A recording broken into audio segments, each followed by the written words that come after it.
I was wrong. I am sorry. Have you noticed that their respect moves from this point to this point? Welcome to my YouTube channel. Welcome. If you're new here, welcome. Just kindly hit the subscribe button and the notification bell so that whenever I post a video, you'll see it. If you're old, welcome. You're very kind. Okay, let us jump. Okay, so let's jump to the video.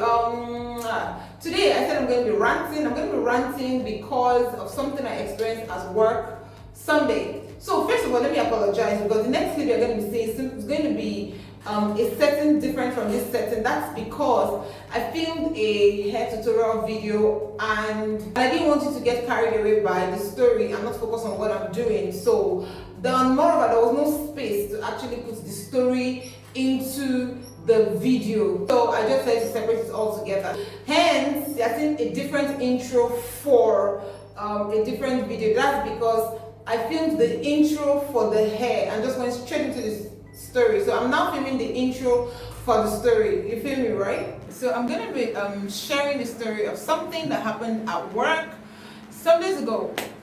Okay, so it was that someone came around to submit a document that pertains to his education or something, and then my secretary was attending to other people and someone else came in and bottom line, they had a misunderstanding. It was a case of she was obeying instructions from above and he felt like she was attending to someone who came before him, you know, and then he said something like, first come, first serve, why should you? You know, she got upset at the statement and flared up and said, you know what, I'm not going to collect this document from you.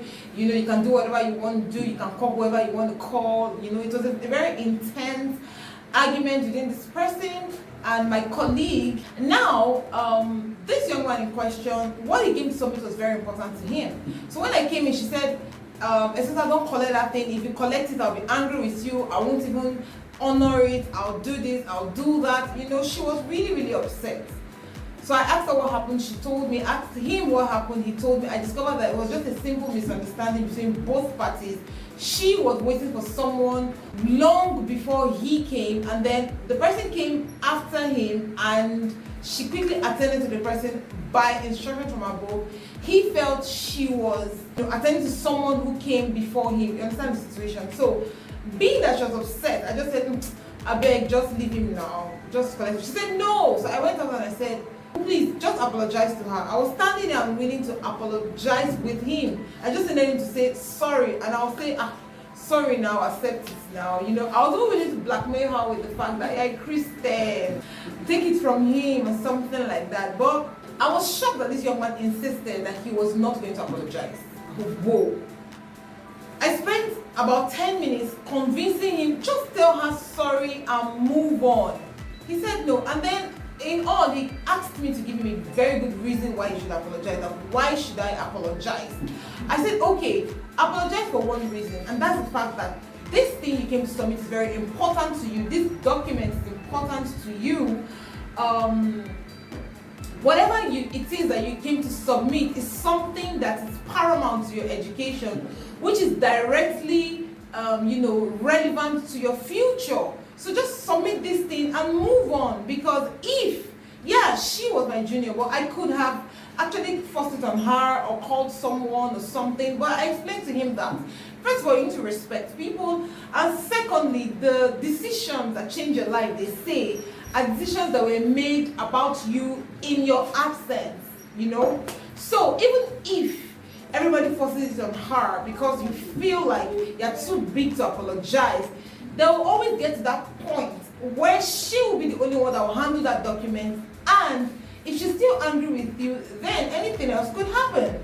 Now, I'm not going to talk about whether the person is going to take advantage of him or not. That's not the issue right here. But just simply say, I am sorry, and move on. He said no. I explained, after giving that very good reason, he said no, he was not going to apologize. I said, okay, you know what? If you really don't want to apologize, just take the document, go, come back after say 2 weeks, maybe she has forgotten about you and she's calm and you guys don't have this argument at all. Guess what? He took the option of actually going away. And someone else came to him and said, is it like you're not serious? Is it like this thing is not important to you? Is it like you don't care? Is it like you're not interested? But apparently his pride and his manliness took the better part of him. And then everybody else started saying things like, you know, even in marriage, one of the things that they tell you is that you need to say sorry for no reason. You know, after all the sermons, he still did not apologize. He still did not want to apologize. Eventually, I left him. I went away. I didn't know how it was resolved. But at the end of the day, I asked, did he got the document? They said no. So apparently, everybody else who came to beg for him couldn't do anything about it because he was still adamant. He was still headbent. He was still insisting that he can't just say sorry so that he could get what he wants that's important to him done. And then I was shocked because I find this character and attitude among younger people, say people like teenagers or maybe children. But I feel like when you get mature to a point, you understand that it's not the weakest people that say sorry. That you apologize does not mean you are weak. Does not mean that you are foolish. It doesn't mean that you're less of a human being. It really doesn't mean anything. It just means that you want to move on, right? It means that you don't want trouble. It means that not biggie, right? It means that you're the bigger person. Whatever it is, you just want to make peace and move on with your life. It's not like there's anything serious about it. But he took it seriously and he allowed that thing take the better part of him, and he felt that. Well, I don't know what was going on in his mind, but apparently he rather not submit that document. And that document was really, really important. Like, this thing was really actually important. If he doesn't get that thing done, it may actually really affect his education. Like, you understand what I mean? So at the end of the day, I felt like, why is this person acting this way? Even the Bible says that a soft word turns away wrath, right? So for the sake of this person, I felt that, oh, okay, everybody knows it's cliche. It's not a big deal. Everybody knows that apology is not a big deal.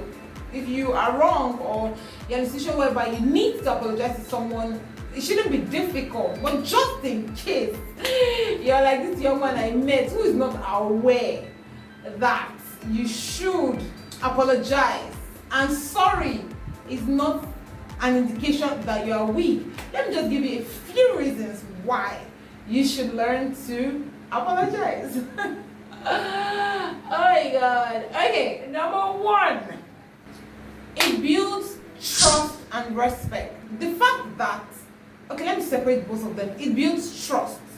Now, the fact that you could own up to your wrong and apologize, it gives the other person the impression that you are responsible. It means that the person sees you as someone who is responsible and honest enough to accept their wrong, so they can trust you with something bigger, right? They can trust your words when you say something. When you say something, your words can be taken for it because, oh, if this person actually defaults or something goes wrong, this person can actually own up to the person's error, right? So at the end of the day, it just helps people trust you. So when you say something, when you do something, this person understands that you have a strong character, personality, right? Because, oh, this person is not a proud person, this person is a wise person, this person is someone that can entrust something this important to, such a way that should anything go wrong, this person is not childish, the person is not irresponsible, the person is reasonable enough to own up to his or her faults. And when you own up to your fault, it means that it's a step to actually fixing a particular problem. So just imagine that there's a problem somewhere and someone did not own up to the person's fault. Someone did not identify that, okay, the problem, the issue, the loophole is coming from me.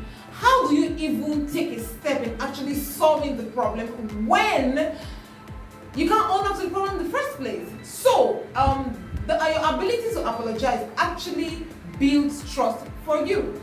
Number two, it earns you respect.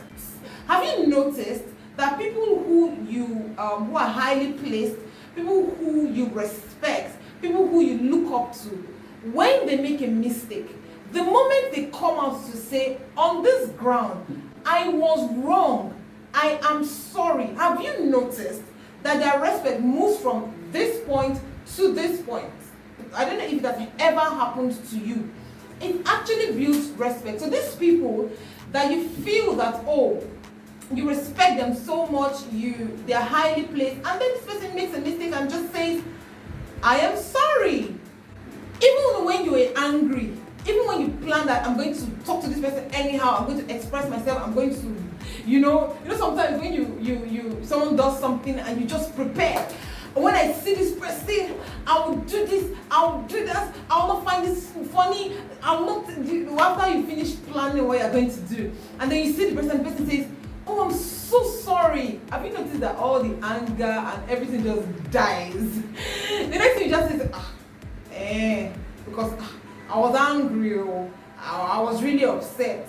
In fact, you can't even express it. You can't even say exactly what you planned to do because the person has actually apologized. You now respect the person so much that you can't even express yourself the way you initially wanted to express yourself. And have you also noticed that if you flip the coin, if this person you respect and you hold in high esteem actually does something wrong or does something foolish, and then you draw the person's attention to it, and the person still stands on the ground of being wrong, have you noticed that your respect for the person just dies? So that's it. So it actually builds respect. Number three, it builds relationship and builds your network. Now this is what I mean.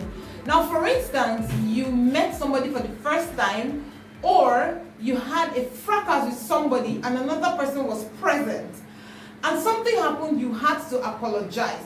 What happens? You have mended the relationship with that person. It means that you and that person are no longer at loggerheads. There is no strife, there is nothing. So whenever you have to have dealings with that person next time, you can actually come boldly to actually have dealings with the person, especially when it is you who wants to, maybe you need a favor or something. So imagine that you had an issue with someone and then you banged the door. What happens? You can't come back there next time. So there's an adage that says that when you're leaving a house, do not bang the door, because you do not know if you're going to come back through that door another day. In fact, I like to add, when you're leaving the house, fix the door if the door was bad, right? So it's unfortunately just mend fences. I mean, what are you using enemies for? What do you need enemies for? What are you using enemies to do? Now, yeah, there are some people who just naturally don't like you and wouldn't want anything good to come out of you. Those ones are different. But the ones you can avoid, avoid it. You don't build enemies for yourself. What are you doing with them? So why don't you just build as many friends as possible? Something happens, oh, I'm so sorry.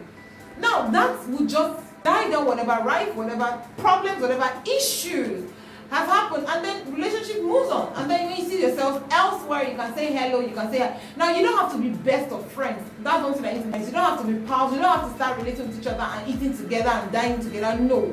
The most important thing is that you and this person are now good. There is no quarrel, there is no rife. And then you know that if we trace it down to stories where you have families having, huge family enmity. This family enmity started from somewhere, and sorry could have quenched it at the initial stage. Sorry could have quenched it at the beginning stage. But what happened? Somebody did not say sorry. This one turned his back, the other one turned his back, and it became war. So when this person decided to say, no, you know what, you're not my friend, don't cross my path, the next person picks up the quarrel, other person picks up the quarrel. Before you know, there's a huge war and a huge fight. And when you want to settle those kind of issues, it becomes more difficult, because there's some issues that transcend from generation to generation. It gets to a particular generation who take it hyper without understanding the reason why these things are happening. And when that happens, you can't control it anymore. And what I like to know is one of the reasons we have religious crisis, tribal and ethnic crisis, because it started from somewhere. It started from a very, very small circle where these people did not resolve it. This person did not say sorry and then they shook hands and moved on. These people carried it home and said this person from this place did this. That person carried it home and said this person from this place did this. And both of them just, before you know it, the war became from 2 people to 10 people to 20 people. Now it's thousands. How do you solve it?